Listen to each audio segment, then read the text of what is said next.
Hello, and welcome to Oak for the Cash. I'm Oak. I'd like to give a shout out to 8am. Now let's get started.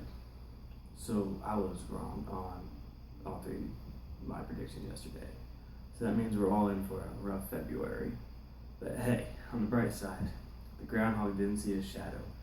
Even though that's impossible, because the only way that's possible is if he was in a black hole, and because that's the only true black body. So, like right now, I bet I have a shadow behind me. I do.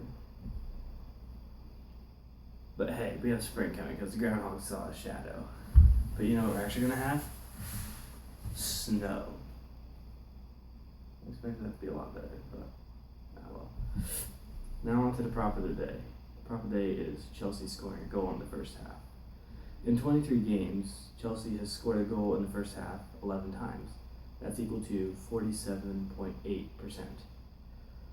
11 of those games have been road games, which this is, and they've only scored 4 times. That's only 36.4%. Last time Chelsea played Watford, they did score a goal in the first half. Diego Costa did. An additional fact, when they played back-to-back road games this year, they've had one game where they did score a goal in the first half and one game where they didn't.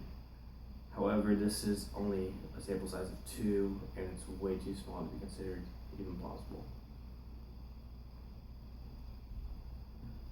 In their last seven games, Chelsea has scored a goal in the first half 5 times. That's 71.4%. My guest picker, LRG, says he's going to go with no. I believe the research does point towards no. However, I'm going to pick yes. Now to my side prop. Today we'll be looking at the Grammys and Best New Artist. The nominees are Meghan Trainor, Tori Kelly, Sam Hunt, James Bay, and Courtney Barnett. I don't see Bay or Barnett winning this. Sam Hunt, I do like his song, Take Your Time, but pop has a much greater following than country does, so he will not be a factor. I feel like it will be a close battle between Tori Kelly and Meghan Trainor. Tori Kelly has had her song Hollow all over the airwaves of late. I love that song. And Meghan Trainor counters that with, she's had I'm Gonna Lose You all over the airwaves here recently. However, I do think Trainor will end up beating Kelly in the end. I'm rooting for Tori Kelly because I love her music. Thank you. This concludes the second episode of Oak for the Cash.